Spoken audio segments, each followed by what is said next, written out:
नमस्कार हमारे प्यारे सभी साथियों को। दोस्तों Beltron data entry operator class day 51 में आप सभी का बहुत बहुत स्वागत है। दोस्तों जैसा कि आप सभी को पता है कि कल के सेशन में हम लोग जो है सोशल नेटवर्किंग के बारे में बात किए थे। फेसबुक, इंस्टाग्राम, ट्विटर की स्थापना कब हुई, किसने की, कितने ईस्वी में की गई, वो सारा चीज़ जो काफ़ी इंपॉर्टेंट था उसके बारे में चर्चा किए थे। आज का सेशन भी दोस्तों काफ़ी इंपॉर्टेंट होने वाला है, क्योंकि दोस्तों आज के सेशन में हम लोग ब्लॉगिंग के बारे में बात करने वाले हैं। कैसे काम करता है, बिजनेस से रिलेटेड जो काफ़ी इंपॉर्टेंट सब प्रश्न पूछे जाते हैं, ई कॉमर्स से रिलेटेड कि सबसे पहला ई कॉमर्स वेबसाइट कौन सा था, किसने डेवलप किया, कितने ईस्वी में डेवलप की गई, इससे रिलेटेड एक प्रश्न पूछा जाता है। और उसके अलावा दोस्तों B2C, C2B, ठीक है, B2A, A2B, ये क्या चीज़ है, इस पर भी हम लोग बात करने वाले हैं। आज के सेशन में काफ़ी इंपॉर्टेंट आज का सेशन होने वाला है। उम्मीद करेंगे दोस्तों आज के सेशन को आप लोग अंत तक जरूर देखेंगे। तो चलिए दोस्तों हम लोग आगे बढ़ते हैं। और दोस्तों अगर आप अभी तक इस नोट्स को परचेस नहीं किए हैं और नोट्स को परचेस करना चाहते हैं तो अभी के अभी आप www.helpinggaurav.com के वेबसाइट पर चले जाइए। वहां पे आपको बाएं साइड में Beltron DEO notes buy now का ऑप्शन दिखेगा, उस पर आप लोग क्लिक करेंगे, एक फॉर्म खुल के ओपन हो जाएगा। ऊपर में आपको QR कोड दिखेगा, QR कोड को स्कैन करके 499 रुपीज़ यानी कि 499 रुपये आपको गूगल पे से, याद रहे दोस्तों, गूगल पे से आपको पेमेंट करना है। अपना नाम, अपना जीमेल अकाउंट, अपना व्हाट्सअप नंबर और शॉर्ट स्क्रीन पेमेंट का आपको अपलोड करके सबमिट कर देना है। 24 घंटे के अंदर नोट्स आपको अवेलेबल करवा दिया जाएगा। विशेष जानकारी के लिए दोस्तों आप इस नंबर पर व्हाट्सअप भी कर सकते हैं। और दोस्तों अगर आप अभी तक हमारे जो है यूट्यूब चैनल को सब्सक्राइब नहीं किए तो बिना समय बर्बाद किए लाल करके सब्सक्राइब बटन को दबाकर हमारे चैनल को सब्सक्राइब कर ले और बगल के बेल आइकन को दबाकर ऑल पर जरूर क्लिक कर लीजिएगा, ताकि जितनी भी वीडियो यूट्यूब पर अपलोड हो सबसे पहले आपको नोटिफिकेशन मिले और आपका कोई भी क्लास मिस ना हो। तो चलिए दोस्तों बिना समय बर्बाद किए आज हम लोग चलते हैं पेज नंबर 128 की तरफ। और जैसा कि दोस्तों आप लोग देख सकते हैं कल हम लोग टेलीग्राम तक जो है बात किए थे। आज हम लोग सबसे पहले बात करने वाले हैं इंट्रोडक्शन टू ब्लॉग्स के बारे में। ठीक है, ये क्या होता है दोस्तों?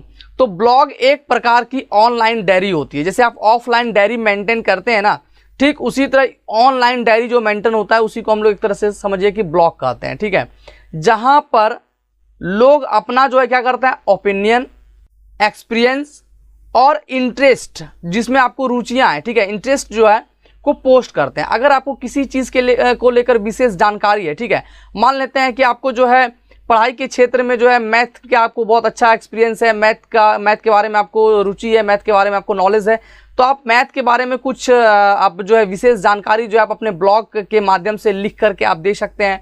या आपको जो है कुछ एक्सरसाइज के बारे में या फिर कुछ विशेष कविता के बारे में कहानी लिखना आपको पसंद है तो ब्लॉग्स के माध्यम से आप जो है पोस्ट कर सकते हैं। ठीक है, तो ऑनलाइन जो डायरी लिखी जाती है एक तरह से समझ लीजिए उसको ब्लॉग्स का रूप कहा जाता है, ब्लॉग कहा जाता है। इन पोस्ट में आमतौर पर टेक्स्ट का उपयोग करते हैं हम लोग, फोटो भी डाल सकते हैं, वीडियो भी डाल सकते हैं और अदर्स लिंक भी होते हैं। ठीक है, जिससे इंटरनेट यूजर को उन लिंक्स पर क्लिक कर ब्लॉग में अवेलेबल अदर इन्फॉर्मेशन, ब्लॉग्स में जो आपका अदर इन्फॉर्मेशन है, एक्स्ट्रा जो कुछ अलग इन्फॉर्मेशन है वहां तक पहुंचते हैं। वेबसाइट और ब्लॉग में एक छोटा सा डिफरेंस होता है। ठीक है, वेबसाइट में और एक ब्लॉग में आपसे प्रश्न पूछा जाता है वेबसाइट और ब्लॉग में क्या एक अंतर होता है। ठीक है, तो छोटा सा एक डिफरेंस होता है, क्योंकि हर ब्लॉग जो होता है एक वेबसाइट होती है, लेकिन हर वेबसाइट एक ब्लॉग नहीं होती है। इस बात को ध्यान रखना है।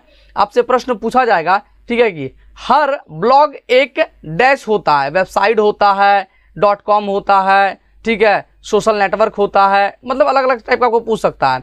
तो याद रखिएगा डैश का चिन्ह अगर रहेगा कि हर ब्लॉग एक डैश होता है तो हर ब्लॉग एक वेबसाइट होता है। और अगर पूछा जाएगा हर वेबसाइट एक ब्लॉग होता है, नहीं होता है, ठीक है, या फिर प्रश्न ऐसा भी पूछा सकता है हर वेबसाइट एक ब्लॉग होता है, ऑप्शन में देगा यह कथन सत्य है, दूसरा यह कथन असत्य है, दोनों कथन सत्य है, इनमें से कोई नहीं। तो याद रखना है कि हर ब्लॉग एक वेबसाइट होता है, लेकिन हर वेबसाइट जो है ब्लॉग नहीं होता है। उसका देख सकते हैं दोस्तों सम ब्लॉगिंग प्लेटफॉर्म, ठीक है, wordpress.com, ठीक है, wordpress.org, ये क्या है? तो एक प्लेटफॉर्म है, ब्लॉगिंग का प्लेटफॉर्म है। उसके आगे दोस्तों हम लोग बढ़ेंगे तो और भी बहुत सारा प्लेटफॉर्म है, जैसा कि आप लोग देख सकते हैं। ठीक है, गेटर है, wordpress.com है, ब्लॉगर है, ठीक है, तमलर है, मीडियम है, ठीक है, उसके अलावा दोस्तों स्क्वायर स्पेस है, उसके अलावा दोस्तों विक्स है, गोस्ट है। तो ये दोस्तों जितना भी आप देख रहे हैं वो सारा क्या है? तो एक प्लेटफॉर्म है। कौन चीज़ का प्लेटफॉर्म है, किस चीज़ का प्लेटफॉर्म है? तो ब्लॉगिंग का एक प्लेटफॉर्म है। ठीक है, याद रखिएगा इनसे वर्डप्रेस वगैरह का wordpress.com भी आता है। ठीक है, ये सारा चीज़ आपको ध्यान में रखना है। उसके बाद दोस्तों हम लोग आगे बढ़ेंगे तो बात करेंगे बेस ऑफ ई कॉमर्स के बारे में। ठीक है, इलेक्ट्रॉनिक कॉमर्स या ई कॉमर्स का संबंध इंटरनेट पर गुड्स या सर्विसेज को खरीदने और बेचने से है। किसके है? खरीदने और बेचने से है। इलेक्ट्रॉनिक कॉमर्स या ई कॉमर्स का संबंध इंटरनेट पर गुड्स या सर्विसेज को खरीदने और बेचने से है। ई कॉमर्स की शुरुआत, अब आपसे प्रश्न पूछा जाएगा ई कॉमर्स की शुरुआत कब हुई? तो 11 अगस्त 1994 ईस्वी में। कितने ईस्वी को हुई? 11 अगस्त 1994 ईस्वी को हुई थी। नेट मार्केट नामक एक वेबसाइट से हुई थी। अब आपसे प्रश्न पूछा जाएगा ई कॉमर्स की शुरुआत निम्न में से किस वेबसाइट से हुई थी?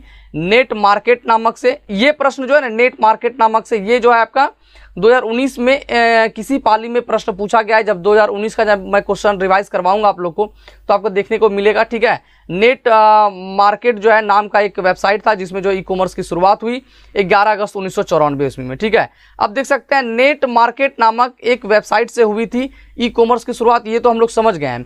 पहली बार इस वेबसाइट पर यानी कि नेट मार्केट नामक वेबसाइट पर जो है एक सीडी बेचा गया था। एक सीडी कॉम्पैक्ट डिस्क जो होता है उसको हम लोग क्या किए थे? बेचे थे। ठीक है, ये दोस्तों काफ़ी इंपॉर्टेंट जानकारी है कि जो है ई कॉमर्स की शुरुआत 11 अगस्त 1994 ईस्वी में नेट मार्केट नामक वेबसाइट से हुई थी। इसमें पहली बार क्या बेचा गया था? सीडी बेचा गया था, या फिर कुछ और दे देगा, पेन ड्राइव बेचा गया था, XYZ दे देगा आपको, तो याद रखना है सीडी बेचा गया था। टाइप ऑफ ई कॉमर्स, इसी के बारे में दोस्तों हम लोग बात कर रहे थे। B2B, B2C, C2B, ठीक है, B2A, ठीक है, A2B। तो ये सारा काफ़ी इंपॉर्टेंट है और इस पर आप लोग ध्यान रखिएगा। ये फुल फॉर्म भी पूछा जाता है, वैसे मैंने आपके क्लास में करवा दिया है। B2B का मतलब क्या होता है? Business to business. अब ये बिजनेस टू बिजनेस जो होता है ई कॉमर्स में, वो कैसे काम करता है? तो इस प्रकार के ई कॉमर्स में सेलर तथा बायर यानी कि बेचने वाला और खरीदने वाला दोनों क्या होता है? बिजनेस ऑर्गेनाइजेशन होते हैं। ठीक है, दोनों क्या होते हैं? बिजनेस ऑर्गेनाइजेशन होते हैं। अर्थात एक बिजनेस ऑर्गेनाइजेशन जो है अपने प्रोडक्ट को दूसरे बिजनेस ऑर्गेनाइजेशन को बेचती है।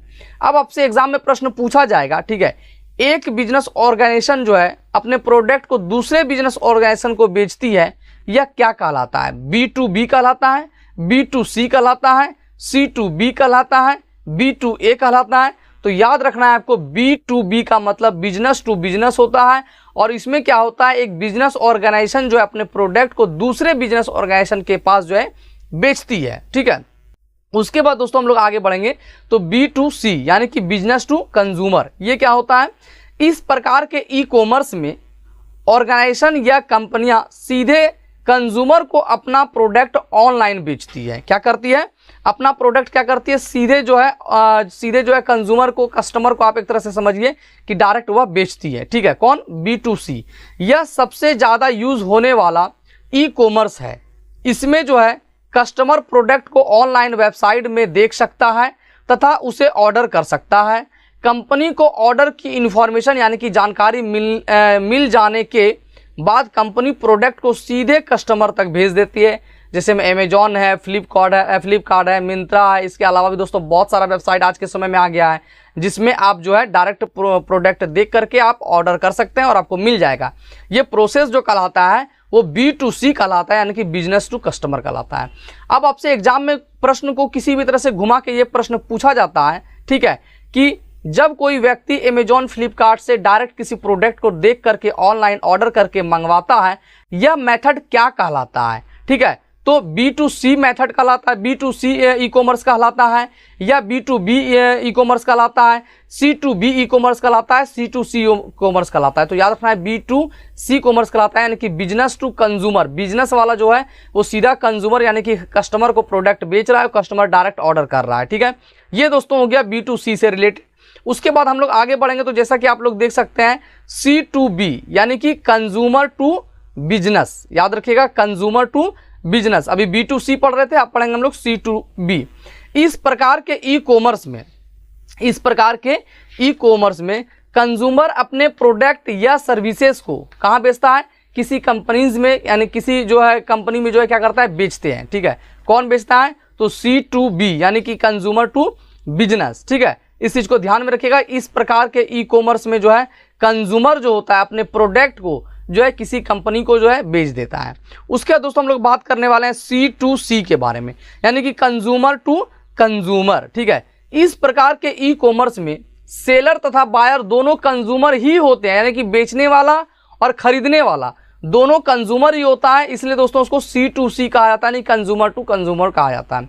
अर्थात एक कंज्यूमर अपने प्रोडक्ट को दूसरे कंज्यूमर को वेबसाइट के माध्यम से अगर बेचता है तो वो क्या कहलाता है, C2C ई कॉमर्स कहलाता है। ठीक है, अब आपसे प्रश्न पूछा जाएगा कि अगर एक कंज्यूमर दूसरे कंज्यूमर को वेबसाइट के माध्यम से कोई प्रोडक्ट बेचता है तो क्या कहा जाएगा, तो C2C कहा जाएगा। या दोस्तों आपसे प्रश्न पूछा जा सकता है कि प्रश्न घुमा के इस टाइप से पूछा जाता है जिसमें लोग कंफ्यूज करें कि राम ने श्याम को एक ऑनलाइन वेबसाइट के माध्यम से, ठीक है, राम नाम का व्यक्ति श्याम नाम के व्यक्ति को ऑनलाइन माध्यम से किसी प्रोडक्ट को बेचता है, या किस मेथड या कौन सा मेथड कहलाता है, तो C2C मेथड कहलाता है, यानी कि कंज्यूमर टू कंज्यूमर मेथड कहलाता है। उसके बाद दोस्तों आता है B2A। B2A इसका क्या होता है, तो business to administration, business to administration. इस प्रकार के ई कॉमर्स में बिजनेस ऑर्गेनाइजेशन तथा गवर्नमेंट एजेंसी वेबसाइट के द्वारा सूचना का आदान प्रदान करते हैं। B2A में क्या होता है, तो बिजनेस टू एडमिनिस्ट्रेशन, ये इसका फुल फॉर्म है, आपसे पूछा जा सकता है कि B2A का फुल फॉर्म क्या, B2A किसको इंगित करता है, बिजनेस टू एडमिनिस्ट्रेशन को, कंज्यूमर टू एडमिनिस्ट्रेशन को। तो याद रखिएगा B2A जो है बिजनेस टू एडमिनिस्ट्रेशन को जो है इंगित करता है। इस प्रकार के ई कॉमर्स में बिजनेस ऑर्गेनाइजेशन तथा गवर्नमेंट एजेंसी वेबसाइट के द्वारा जो है सूचना का आदान प्रदान करता है। अब दोस्तों हम लोग बात करने वाले हैं C2A, यानी कि consumer to administration. Business to administration हो गया, अब कंज्यूमर टू एडमिनिस्ट्रेशन के बारे में बात करेंगे। इस प्रकार के ई कॉमर्स में कंज्यूमर तथा गवर्नमेंट एजेंसी के मध्य, यानी कि बीच में सूचना का आदान प्रदान वेबसाइट के माध्यम से होता है। ठीक है, ये कहलाता है C2A। अब आपसे एग्जाम में प्रश्न पूछा जाएगा, ठीक है, कि कंज्यूमर तथा गवर्नमेंट एजेंसी के मध्य सूचना का आदान प्रदान किसके माध्यम से होता है, तो कंज्यूमर टू एडमिनिस्ट्रेशन के माध्यम से। ठीक है, और वहीं दोस्तों पूछा जाएगा कि बिजनेस ऑर्गेनाइजेशन तथा गवर्नमेंट एजेंसी वेबसाइट के द्वारा सूचना का आदान प्रदान, तो B2A यानी कि बिजनेस टू एडमिनिस्ट्रेशन के बारे में होता है। अब दोस्तों हम लोग आगे बढ़ेंगे तो हम लोग कर लेते हैं एम कॉमर्स के बारे में ही बात कर लेते हैं। ठीक है, तो जैसा कि दोस्तों देख सकते हैं ये भी बहुत ईजी है। ठीक है, एम कॉमर्स जिसका अर्थ मोबाइल कॉमर्स है। एम कॉमर्स का मतलब क्या है, एम कॉमर्स का अर्थ ही होता है कि मोबाइल कॉमर्स। ठीक है, एक्चुअली में एम कॉमर्स ई कॉमर्स का ही एक पार्ट है। एम कॉमर्स जो है ना वो ई कॉमर्स का ही एक पार्ट है। यह शब्द 1997 में, यह शब्द जो है 1997 में जो है केविन डफी द्वारा दिया गया था। मोबाइल फोन के माध्यम से प्रोडक्ट को खरीदना व बेचना, ठीक है, क्या कहलाता है, तो एम कॉमर्स कहलाता है। यानी कि मोबाइल फोन के माध्यम से अगर किसी प्रोडक्ट को खरीदते हैं या बेचते हैं तो उसको क्या कहते हैं, एम कॉमर्स कहते हैं। अब आपसे एग्जाम में प्रश्न पूछा जाएगा, किसी मोबाइल फोन के माध्यम से किसी प्रोडक्ट का खरीद बिक्री करना क्या कहलाता है, ई कॉमर्स कहलाता है, एम कॉमर्स कहलाता है। ठीक है, इनमें से कोई नहीं। इस टाइप का ऑप्शन दोस्तों और भी आपको देखने को मिल सकता है। तो याद रखिएगा मोबाइल फोन के माध्यम से किसी प्रोडक्ट को खरीदना और बेचना जो है एम कॉमर्स कहलाता है। एम कॉमर्स जो है 1997 ईस्वी में जो है एम कॉमर्स शब्द की स्थापना हुई, किसके द्वारा, तो केविन डफी के द्वारा हुआ। किसके द्वारा, केविन डफी के द्वारा। याद रखिएगा केविन डफी के द्वारा। उसके बाद दोस्तों हम लोग आगे बढ़ेंगे तो जैसा कि देख सकते हैं और भी कुछ इंपॉर्टेंट चीजें हैं जो दोस्तों हम लोग कल के सेशन में चर्चा करने वाले हैं। दोस्तों उम्मीद करेंगे कि आज का सेशन आपको काफी पसंद आया होगा।